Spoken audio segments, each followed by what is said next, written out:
अमूल्य। अटल पावर, भरोसा प्रबल, निर्माण अटल।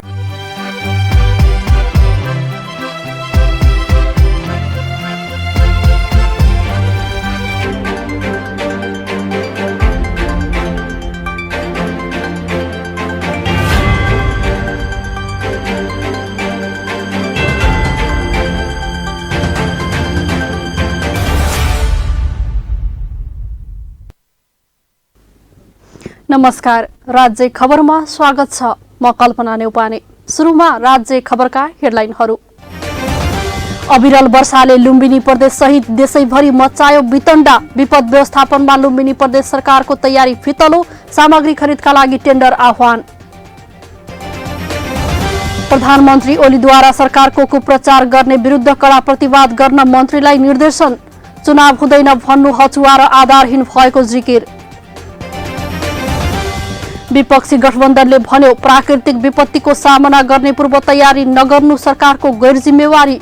निष्पक्ष र पारदर्शी रूपमा राहत उपलब्ध गराउन एमाले नेता माधव कुमार पक्षको आह्वान।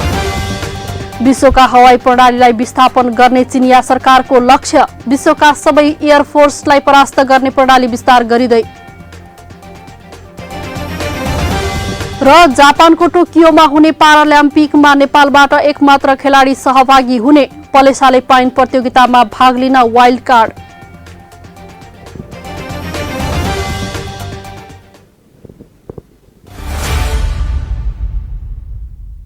नेपाल गुणस्तर चिन्ह प्राप्त अटल पावर ओपीसी तथा पीपीसी सिमेन्ट। मूल्यमा होइन गुणस्तरमा विश्वास गर्नुहोस्। सस्तो सिमेन्टको प्रयोग गरेर आफ्नो निर्माणलाई कमजोर नबनाउनुहोस्। अटल पावर ओपीसी अनि पीपीसी सिमेन्ट, जसको विश्वसनीयता छ अमूल्य। अटल पावर, भरोसा प्रबल, निर्माण अटल। अब ढुक्क हुनुहोस्। धेरै समयदेखि प्रतीक्षा गरिएको विश्व प्रसिद्ध ढलान प्रविधि अब रूपन्देहीमा स्थापित भएको छ। न मिस्त्रीको समस्या, न सिमेन्ट गिट्टी बालुवा खोज्ने र राख्ने ठाउँको समस्या, न त चुहिने भत्किने, न फिनिसिङकै समस्या। दिनभरि लाग्ने काम 2 घण्टामा तमाम। गुणस्तरीय ओपीसी सिमेन्ट, धोएको गिट्टी बालुवाबाट रेडीमिक्स कंक्रिट तयार गरी घर, पुल, बाटो तथा अन्य संरचना तयार गरी वर्षौंसम्म ढुक्क हुनुहोस्। लुम्बिनी आरएमसी रेडीमिक्सबाट कंक्रिट ल्याएर घर ढलान गरे। जिन्दगी भरिको लागि ढुक्क भए। तपाईँ ढुक्क हुनुहोस्। गुणस्तर लुम्बिनी आरएमसीले दिन्छ। लुम्बिनी रेडीमिक्स कंक्रिट प्रणाली, तिलोत्तमा 12, मङ्गलापुर, रूपन्देही। फोन 071 562 391, मोबाइल 98 570 35 966 र 98 026 52 956। लुम्बिनी रेडीमिक्स कंक्रिट प्रणाली।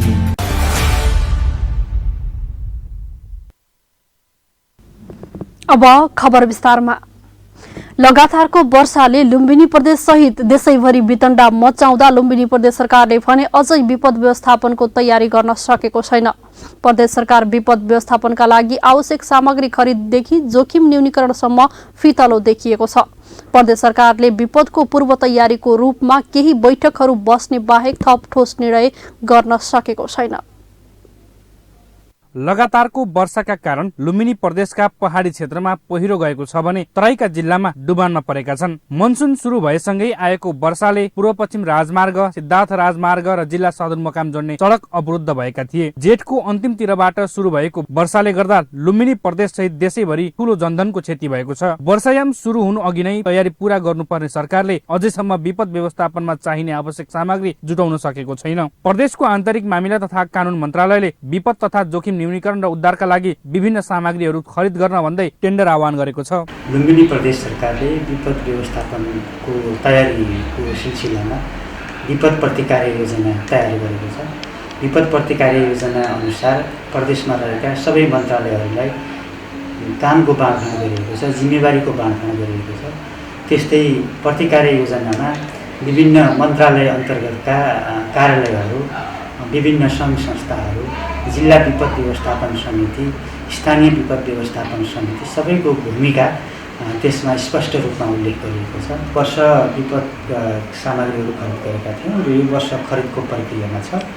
त्यसपछि हामीलाई अझै पनि सामग्रीहरू पुग्दैन भन्ने लागेको हुँदाखेरि नेपाल सरकार गृह मन्त्रालयमा हामीले त्यो अनुरोध गरिपठाएका थियौँ र त्यहाँबाट हामीलाई केही विपदमा प्रयोग हुने सामग्रीहरू प्राप्त भइसकेको छ र केही प्राप्त हुने प्रक्रियामा छ।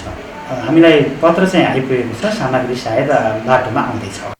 लुम्बिनी प्रदेशमा विपद व्यवस्थापन गर्न मुख्यमन्त्रीको नेतृत्वमा विपद व्यवस्थापन परिषद, आन्तरिक मामिला तथा कानून मन्त्रीको अध्यक्षतामा विपद व्यवस्थापन कार्यकारिणी समिति र आन्तरिक मामिला तथा कानून मन्त्रालयका सचिवको नेतृत्वमा विपद व्यवस्थापन कोष सञ्चालन समिति गरी 3वटा समितिहरू गठन भएका छन्। विपद व्यवस्थापन कार्यकारी समितिको बैठक गत जेठ 30 गते बसेको थियो। समितिले प्रदेशको विपद प्रतिकारी योजना तयारी गरी मातहतका निकायहरूलाई खटाइएको प्रदेश सरकारले जनाएको छ। त्यस्तै मुख्यमन्त्रीको नेतृत्वमा रहेको विपद व्यवस्थापन परिषदको बिहीबार बैठक बसेको थियो। बैठकले विपद प्रतिकारी योजनाको कार्यान्वयनमा जोड दिएको बताइएको छ। केही दिनदेखि परिरहेको अविरल वर्षाले अवरुद्ध हुन पुगेका सडकहरू खुलाउने काम भइरहेको छ र जिल्ला विपद व्यवस्थापन समितिहरूले ठाउँ ठाउँमा हेभी इक्विपमेन्टहरू, डोजर, स्काइवेटर र अन्य आवश्यक सामग्रीहरू विभिन्न ठाउँमा राखेर त्यो खण्ड खण्डको अवरोध चाहिँ हटाउने खालको व्यवस्था गरेका छन्। प्रदेश विपद व्यवस्थापन कार्यकारी समितिको बैठक केही दिन अगाडि सम्पन्न भएको थियो र त्यसले पनि सुरक्षा निकायहरूलाई निर्देशन दिएको छ कि तत्काल उद्धार काममा खटिने र कुनै व्यक्ति विशेषको अप्ठ्यारो अवस्था छ भने त्यसलाई विपद व्यवस्थापनका सामग्रीहरूको प्रयोग गरेर भए पनि तुरुन्तै उद्धार गर्ने भन्ने खालको निर्णय भएको छ र सो अनुसार हिजो मात्रै पनि दाङमा 4 जना व्यक्तिहरूको सशस्त्र प्रहरीले उद्धार गरेको छ। उनीहरू राप्ती नदीको टापुमा फसेका थिए। यसरी हाम्रा सुरक्षा निकायहरूले समयमै उद्धारको काम गरेका छन् र अवरुद्ध भएका सडकहरू खुलाउनको लागि जिल्ला विपद व्यवस्थापन समितिले काम गरिरहेको छ। विपद व्यवस्थापनका लागि कम्तीमा रु 10 करोड रुपैयाँ विपद व्यवस्थापन कोषमा रहने कानुनी व्यवस्था रहेको छ। विपदबाट घरबार विहीन भएकालाई 40,000 रुपैयाँ, विपदबाट मृत्यु भएमा हकवालालाई 1 लाख रुपैयाँ र विपदबाट घाइते भएकालाई बढीमा 1 लाखसम्मको उपचार खर्च लुम्बिनी प्रदेश सरकारले दिने व्यवस्था मिलाएको छ। राज्य खबरका लागि बिमलपुरी, बुटवल। प्रधानमन्त्री केपी शर्मा ओलीले सरकारको कुप्रचार गर्नेहरू विरुद्ध प्रतिवादमा उत्रिन मन्त्रीहरूलाई निर्देशन दिनुभएको छ। राष्ट्रिय विपद जोखिम न्यूनीकरण तथा व्यवस्थापन राष्ट्रिय परिषदको आजको बैठकलाई सम्बोधन गर्दै ओलीले विरोधीहरू आक्रामक ढंगले प्रस्तुत भएको बताउनुभयो। उहाँले सरकारको कामको विरुद्ध सरकारको कामबाट त्यसको खण्डन गर्न आग्रह गर्नुभयो। सरकारको विरोध गर्दा गर्दै लामो समय कटाएको भए पनि केहीले सरकार ढाल्न नसकेर अदालतको सहारा लिन पुगेको उहाँको टिप्पणी थियो। अनावश्यक मान्छे भित्र प्रश्न दिएर नाम लेखेर ठेगान लाउँछौँ भन्ने खालको धम्क्याउने जस्ता खालको कुराहरू छँदैछ र अत्यन्तै एग्रेसिभ भइरहेका छन्। के माथिमा आउन जस्तो विरोधीहरू हुने केही पनि होइन। एउटा सरकार पल्टाउनका लागि यत्रो समय चाहिँ कराए फेरि सरकार पल्टिने पनि होइन। अब संसदबाट भएन, जनताबाट भएन, जनतामा जाने भने सातो उड्छ, अदालत गएका छन् सरकारले। प्रधानमन्त्रीले अघिल्ला वर्ष झैं तराईका जिल्लामा यस वर्ष डुबानमा नपर्ने बताउनुभयो।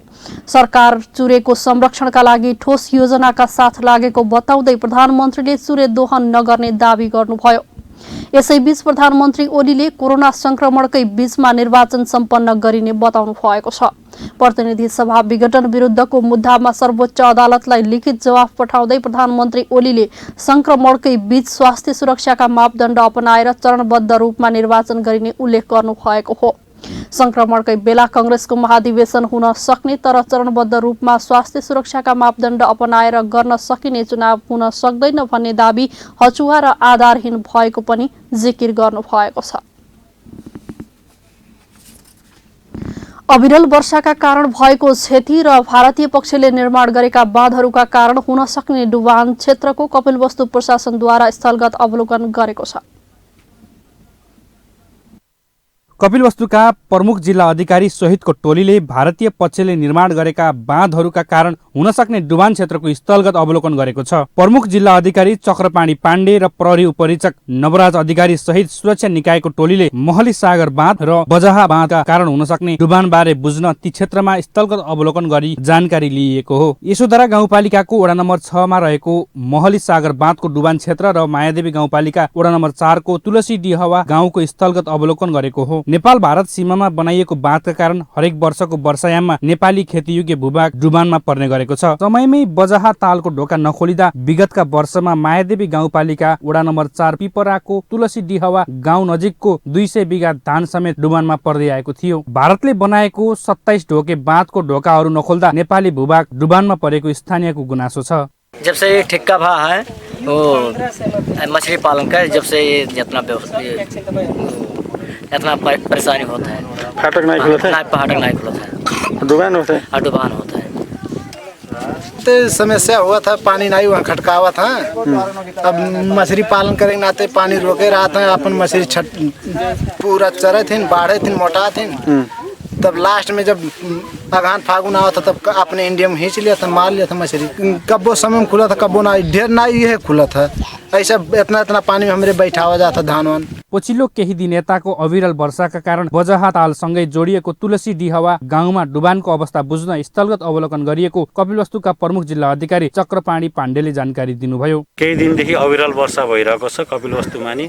यस अवस्थामा जिल्लामा कतै डुबान छ कि के छ भनेर हामी अहिले अनुगमन आएको छौँ। अहिले हामी बजार तालमा छौँ। यहाँ चाहिँ नि अहिलेसम्म बस्तीमा त्यस्तो डुबान पसेको अवस्था छैन र यो भारतीय सिमानासँग जोडिएको ठाउँ हो। अहिले यस्तै गरी हामी अनुगमन गर्दैछौँ।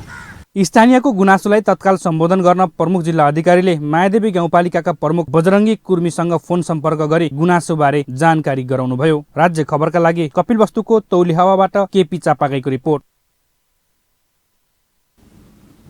तपाईँ अहिले राज्य खबर हेर्दै हुनुहुन्छ। पालो भएको छ विश्रामको। विश्रामपछि हामीसँग रहनेछन् विपक्षी गठबन्धनले भने प्राकृतिक विपत्तिको सामना गर्ने पूर्व तयारी नगर्नु सरकारको गैर जिम्मेवारी, निष्पक्ष र पारदर्शी रूपमा राहत उपलब्ध गराउन एमाले नेता माधव कुमार पक्षको आह्वान।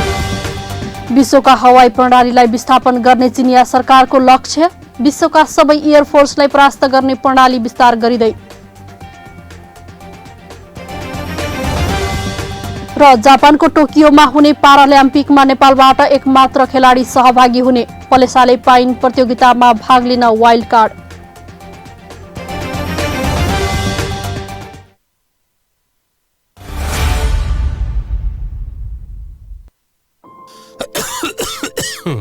खोक्न फेरि सुरु भयो है। चुरोट छोड्नु भनेको मान्नुहुन्न? खासै खोकी छैन। थाहा छ, चुरोट खैनी जस्ता सुर्तीजन्य पदार्थ सेवन गर्नेहरूलाई कोरोना संक्रमण भएमा गम्भीर लक्षण देखिने र जटिलता समेत हुन्छ। थाहा छ, तिमीले पनि अनेक कुरा थाहा पाउँछौ। हो त, सुर्तीजन्य पदार्थले फोक्सोमा पहिले नै क्षति पुगिसकेको हुन्छ, अनि कोरोना संक्रमण भयो भने झन क्षति पुर्याउँछ। अनि अरू? फेरि चुरोट सुर्ती हुक्का खाँदा हातका औलाले ओठ मुख र नाकमा छुने, अझ एक अर्का बीच साटासाट गरी खानेहरूमा त कोरोना सर्ने जोखिम झन बढी हुन्छ। हो र, नयाँ तर निकै महत्त्वपूर्ण कुरा भन्यौ तिमीले। अबदेखि म कुनै पनि किसिमको सुर्तीजन्य पदार्थ खाँदै खान्न। सुर्तीजन्य पदार्थको सेवन गर्नेहरूमा कोभिड-19 को संक्रमणको गम्भीर लक्षणदेखि जटिलता समेत हुन्छ। त्यसैले सुर्तीजन्य पदार्थ कहिल्यै सेवन नगरौं। कोभिड-19 बाट बचौं र बचाऊ।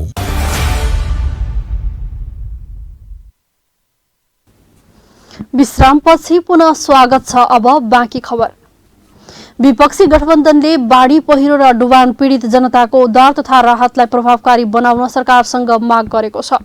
साथै राहत तथा उद्धारमा सहयोग गर्न पार्टी कार्यकर्ता र संघ संस्थाहरूलाई आह्वान समेत गरेका छन्। नेपाली कंग्रेसका सभापति शेरबहादुर देउवा, नेकपा माओवादी केन्द्रका अध्यक्ष पुष्पकमल दाहाल प्रचण्ड, एमाले वरिष्ठ नेता माधव कुमार नेपाल, जनता समाजवादी पार्टीका अध्यक्ष उपेन्द्र यादव र राष्ट्रिय जनमोर्चाकी दुर्गा पौडेलले संयुक्त वक्तव्य जारी गर्दै बाढी पहिरो र डुबानबाट पीडित जनतालाई आवास, खाद्यान्न लगायत राहत प्रभावकारी बनाउन माग गरेका हुन्। इमानदारी, तदारुकता र पारदर्शी रूपमा राज्यका सम्बन्धित सबै निकाय तथा साधन र स्रोतको पूर्ण परिचालन गरी विपद व्यवस्थापनको कार्यलाई अघि बढाउन आग्रह गर्दछौं वक्तव्यमा भनिएको छ।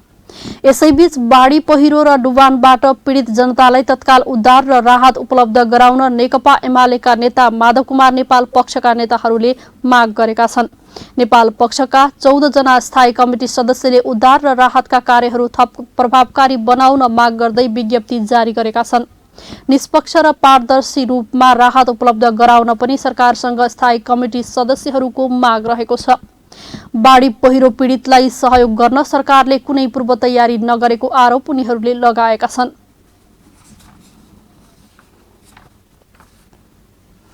कोभिडको संक्रमणमा परेकाहरूलाई व्यवस्थापन गर्न आवश्यकता पर्दा होटलहरूलाई आइसोलेसन र क्वारेन्टाइनका लागि उपलब्ध गराएका होटल व्यवसायीहरू पनि कोभिडको फ्रन्ट लाइनमा रहेकाले उनीहरूलाई कोरोना विरुद्धको खोप लगाउने व्यवस्था मिलाउन सरकारसँग माग गरेका छन्। होटल तथा रेस्टुरेन्ट व्यवसायी संघ रूपन्देहीले लुम्बिनी प्रदेशका स्वास्थ्य मन्त्री भोज प्रसाद श्रेष्ठलाई बिहिबार भेटी होटल व्यवसायीलाई कोभिड विरुद्धको खोप उपलब्ध गराउन सरकारको ध्यान आकर्षण गराएका छन्। सरकारले कोरोना संक्रमण रोकथामको लागि खोप नै सबैभन्दा उपयुक्त विधिका रूपमा लिएको र खोपको उपलब्ध नभएकाले समस्या हुने गरेको स्वास्थ्य मन्त्री भोज प्रसाद श्रेष्ठले बताउनुभयो। मन्त्री श्रेष्ठले पर्यटन व्यवसायलाई खोप उपलब्ध हुँदाको समयमा प्राथमिकतामा राखेर व्यवस्था मिलाउने आश्वासन दिनुभयो। यहाँको सन्दर्भमा हामीले जुन खालको पर्यटन क्षेत्रमा पर्ने आघात छ, समस्या छ, लकडाउनले भर्खरै खुल्ने अवसरमा आइरहेको अवस्था छ, त्यस्तो अवस्थामा त्यहाँ काम गर्ने मालिक र मजदुरहरूको बिचको जुन समस्या छ त्यो जायज छ। अब त्यसमा निम्ति हामी संस्थागत ढङ्गले यसलाई प्रायोरिटीमा राखेर जाने प्रक्रियामा जान्छौँ र तपाईँलाई यदि उपलब्ध खोप भएको अवस्थामा मात्रै चाहिँ हामीले तपाईँलाई बोलाउने खबर गर्ने, त्यसमाले यो जिल्ला जनस्वास्थ्यमा पनि तपाईँले आफ्नो निवेदन दिइराख्नु हो र हामीले प्रायोरिटाइज गरेर उपलब्ध खोप चाहिँ मौजुदबाट हामीले दिनु कति सकिन्छ त्यो बारेमा हामी सोच्छौँ, हामी सल्लाह गर्छौँ। संघका अध्यक्ष रामप्रसाद गौतमले कोभिड-19 को संक्रमण लम्बिँदै जाँदा सामाजिक तथा आर्थिक क्षेत्रमा पर्ने प्रभाव क्रमशः बढ्दै जाने मात्र नभई पर्यटन, होटल व्यवसाय र मजदुरलाई मनोवैज्ञानिक रूपमा समेत सुरक्षित बनाउन र जीर्ण भएको अर्थतन्त्र चलायमान गराउनको लागि खोपको प्राथमिकतामा राख्नुपर्ने धारणा राख्नुभयो। आइसोलेसन र क्वारेन्टाइनमा राख्दाखेरि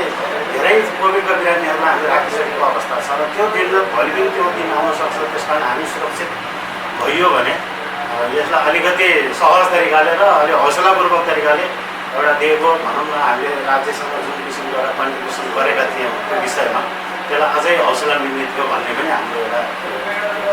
कोरोना महामारीको संक्रमण फैलिन नदिन सरकारले गरेको निषेधाज्ञाका बीच पनि होटल व्यवसायीले निर्वाध रूपमा कोभिडको संक्रमणमा परेकाहरूलाई व्यवस्थापन गर्न आवश्यक पर्दा होटलहरूलाई आइसोलेसन र क्वारेन्टाइन उपलब्ध गराएको र जोखिमका बीचमा पनि काम गर्ने व्यवसायी तथा मजदुरलाई कोरोना विरुद्धको खोपमा प्राथमिकता दिन संघका प्रथम उपाध्यक्ष लेखनाथ भण्डारीले सरकारसँग माग गर्नुभयो।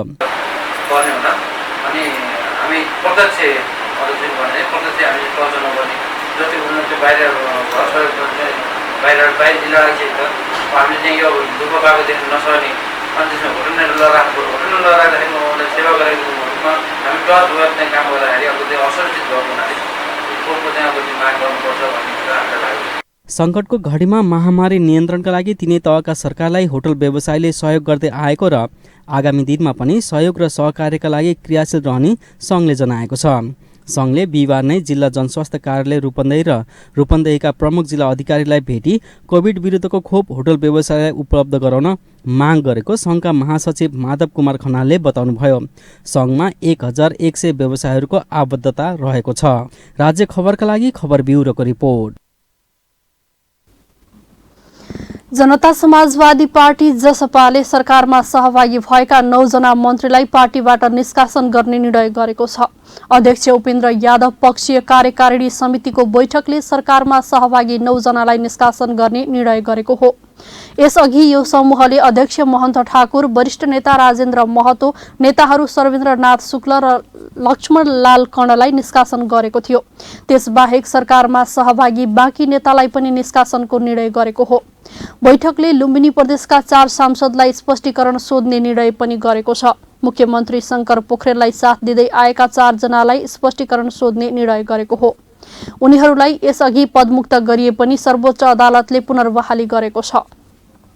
पार्टीको विवाद हल गर्नका लागि आफूहरूको दिएको निवेदनपछि आयोगले कानूनको अर्कै प्रावधान अनुसार आउन सुझाव दिएको भन्दै आधिकारिकताका आधारमा टुङ्गो लगाउन निर्वाचन आयोग जाने निर्णय गरिएको जसपा संघीय परिषद अध्यक्ष बाबुराम भट्टराईले जानकारी दिनुभयो। निर्वाचन आयोगमा हाम्रो पार्टीमा केही व्यक्तिहरूले जुन विवाद सिर्जना गरेका छन् त्यसको निरूपणको निम्ति पार्टीको आधिकारिकताको टुङ्गो लगाउनलाई निर्वाचन आयोगमा फेरि प्रस्तुत हुने भन्ने हामी निर्णय गरेका छौँ। किनकि हाम्रो पार्टीको स्पष्ट बहुमत अहिले पनि हामीसँग छ। कार्यविचार योजनाको हिसाबले पनि प्रतिगमनको विरुद्धमा दृढतापूर्वक उभिने जुन जनता समाजवादी पार्टीको ध्येय हो त्यो पनि हामीसँग नै छ। त्यसैले त्यो विषयमा पनि हामीले निर्णय गरेका छौँ।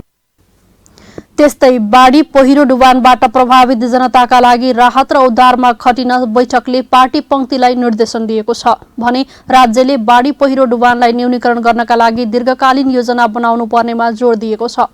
त्यस्तै ढुङ्गा गिट्टी निकासी गर्ने सरकारको निर्णयको विरुद्धमा पनि अभियान चलाउने निर्णय बैठकले गरेको छ।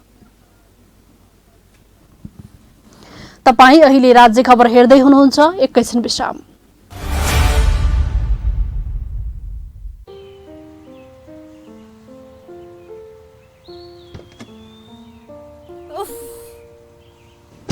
तिमीले फेरि चोर खान थालेको? कुर्दा कुर्दै एउटा मात्रै? जति भने नि मान्दैनौ, जान्न म कतै नि। एकछिन कुर्दा पनि। सरी बाबा, सरी, गल्ती भयो। तिम्रो कसम, अबदेखि खान्न। बरु जाउँ कतै लन्च खान।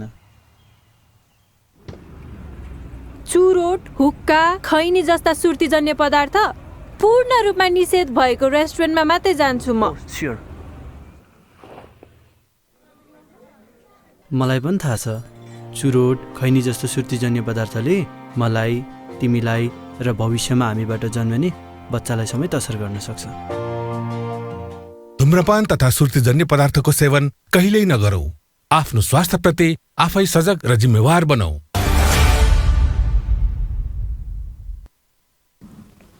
राज्य खबरमा विश्रामपछि पुनः स्वागत छ। बाँकी खबर अघि हेडलाइन पुनः एकपटक।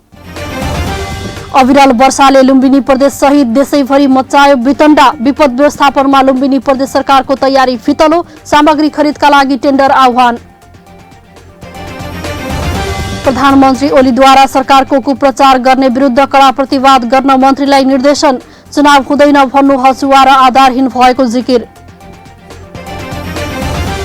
विपक्षी गठबन्धनले भन्यो प्राकृतिक विपत्तिको सामना गर्ने पूर्व तयारी नगर्नु सरकारको गैर जिम्मेवारी। निष्पक्ष र पारदर्शी रूपमा राहत उपलब्ध गराउन एमाले नेता माधव कुमार पक्षको आह्वान।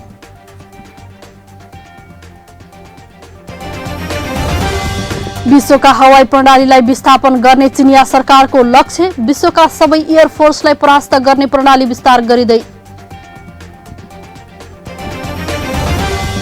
र जापानको टोकियोमा हुने पारालिम्पिकमा नेपालबाट एकमात्र खेलाडी सहभागी हुने। पलेसाले पाइन प्रतियोगितामा भाग लिन वाइल्ड कार्ड।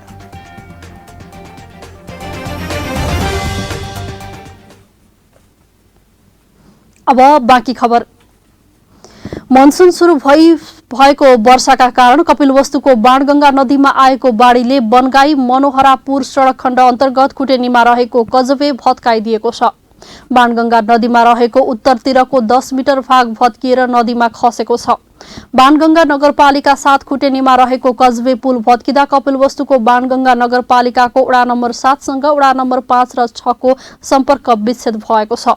कजबे भत्किँदा सोही नगरपालिकाको झण्डा, लोहरी, बगिया, बैकुण्ठपुर, मनोहरीपुर र मटेरिया लगायतका स्थानका नागरिकले शास्ति भोग्नु पर्ने भएको छ। सो स्थानका नागरिक पूर्व पश्चिम राजमार्ग जोडिएको मोतीपुर बजारमा जान अन्य मार्गको प्रयोग गरी थप 3 देखि 5 किलोमिटर बढी यात्रा गर्नुपर्ने बाध्यतामा छन्। कजबे भत्किँदा आफूहरूलाई शास्ति भएको स्थानीयको गुनासो छ। 4 नम्बरतिरबाट जानु पर्यो भने 5-7 किलोमिटर पर्छ। बनगै जानु पर्यो भने अब यता घेरुवाबाट जानु पर्यो भने 3-4 किलोमिटर पर्छ। हामीलाई घुम्नुपर्ने स्थिति आइपरेको छ अहिले यो पुल भत्किँदा। अब बनेको त धेरै भएको छैन यो पुल हैन। अब त्यही पनि अब मर्मत सम्भारले पाएन। पहिलेदेखिबाट गत वर्षदेखिबाट नै यो पुल डेन्जरमा थियो। त्यही पनि गाडीहरू हिँडिरहेको थियो। अब अहिले आएर यति चाँडै नै यस्तो समस्या आइपर्यो। छिल्लो समय कजबे वरिपरिको क्षेत्रबाट स्थानीय तहको मिलेमतोमा गिट्टी र बालुवाको उत्खनन गरिँदा पुल भाँसिएको कतिपय स्थानीयको गुनासो छ।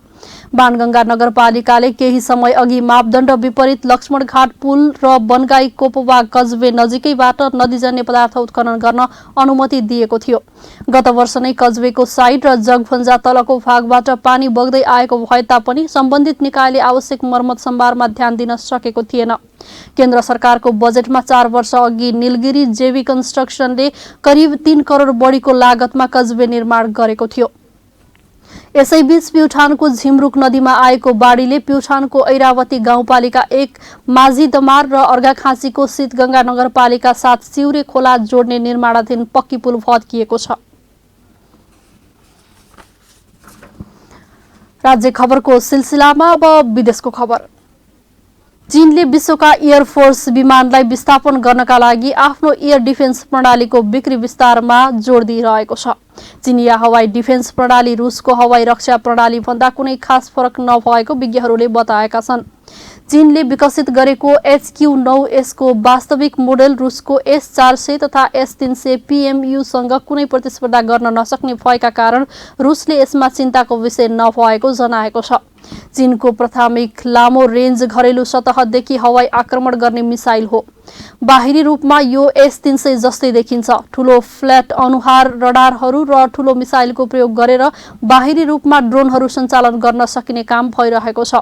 तर 1950 को दशकमा सोभियत संघ विभाजित भएदेखि चीनले सोभियत संघबाट सतहदेखि हावामा मार हान्ने मिसाइलको विकासमा त्यति सहायता प्राप्त गरेन। चीनले कोरोना महामारीका बीच विश्वका सबै फ्रन्टमा तनाव सिर्जना गरिरहेको समयमा रक्षा क्षेत्रमा बजेट बढाएको छ। एकातिर चीनिया सेनामा भर्ती हुनेहरूको संख्या घट्दै गएको अवस्थामा चीनले आफ्नो हतियार प्रणालीलाई भने बलियो बनाइरहेको छ। चीनको भारतसँगको सीमा विवाद, जापान, मलेसिया, भियतनाम लगायतका मुलुकहरूमा सामुद्रिक तनाव र अमेरिका, अस्ट्रेलिया लगायतका मुलुकहरूसँग व्यापारिक र कूटनीतिक तनाव सिर्जना भएको छ। यस्तो अवस्थामा चीन सरकारले विश्वका हवाई प्रणालीलाई विस्थापित गर्ने लक्ष्यका साथ आफ्नो हवाई प्रणालीको बिक्रीलाई विस्तार गर्ने जनाएको छ। अब खेल खबर। नेपाली पारा तेक्वान्दो खेलाडी पलेसा गोवर्धनले टोकियो पारालिम्पिक गेम्स 2020 मा प्रतिस्पर्धा गर्न पाउने भएकी छिन्। नेपाल तेक्वान्दो संघका अनुसार पलेसाका लागि वाइल्ड कार्ड मार्फत पारालिम्पिक खेल्ने बाटो खुला भएको हो। जापानको टोकियोमा आगामी भदौ 17 देखि 19 गतेसम्म आयोजना हुने पारालिम्पिकमा गोवर्धनले 44 देखि 58 केजी तौल मुनिको प्रतिस्पर्धामा पहिलो पटक नेपालको प्रतिनिधित्व गर्नेछिन्। छनौट प्रतियोगिताका लागि पलेसा लगायत 6 खेलाडीहरूलाई संघले चयन गरेको थियो। तसर्थ उक्त छनौट खेलबाट वञ्चित भए पश्चात नेपाल तेक्वान्दो संघले पलेसा र रञ्जना धामीको नाम राष्ट्रिय पारालिम्पिक कमिटिको समन्वयमा वाइल्ड कार्डको लागि पहल गरेको थियो। पलेसा गोवर्धन विश्व तेक्वान्दो महासंघ 13औं वरियता र्याङ्किङमा रहेको र विश्व तेक्वान्दो महासंघ एवं अन्तर्राष्ट्रिय पारालिम्पिक कमिटिबाट नेपाललाई एकवटा मात्रै कोटा दिने व्यवस्था भएकोले नेपाली पारा राष्ट्रिय खेलाडी पलेसा गोवर्धनले वाइल्ड कार्ड प्राप्त गर्न सफल भएको संघद्वारा जारी विज्ञप्तिमा जनाइएको छ। राज्य खबरको अन्त्यमा आइपुग्यौं। जाँदा जाँदै हेडलाइनहरू। अविरल वर्षाले लुम्बिनी प्रदेश सहित देशैभरि मच्चायो वितण्डा। विपद व्यवस्थापनमा लुम्बिनी प्रदेश सरकारको तयारी फितलो। सामग्री खरिदका लागि टेन्डर आह्वान। प्रधानमन्त्री ओलीद्वारा सरकारको कुप्रचार गर्ने विरुद्ध कडा प्रतिवाद गर्न मन्त्रीलाई निर्देशन। चुनाव हुँदैन भन्नु हचुवा र आधारहीन भएको जिकिर। विपक्षी गठबन्धनले भन्यो प्राकृतिक विपत्तिको सामना गर्ने पूर्व तयारी नगर्नु सरकारको गैर जिम्मेवारी। निष्पक्ष र पारदर्शी रूपमा राहत उपलब्ध गराउन एमाले नेता माधव कुमार पक्षको आह्वान। विश्वका हवाई प्रणालीलाई विस्थापन गर्ने चिनिया सरकारको लक्ष्य। विश्वका सबै एयरफोर्सलाई परास्त गर्ने प्रणाली विस्तार गरिँदै। र जापानको टोकियोमा हुने पारालिम्पिकमा नेपालबाट एकमात्र खेलाडी सहभागी हुने। पलेसाले पाइन प्रतियोगितामा भाग लिन वाइल्ड कार्ड।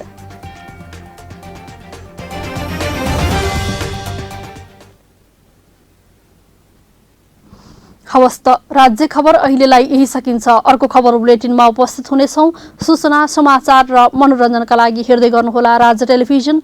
नमस्कार।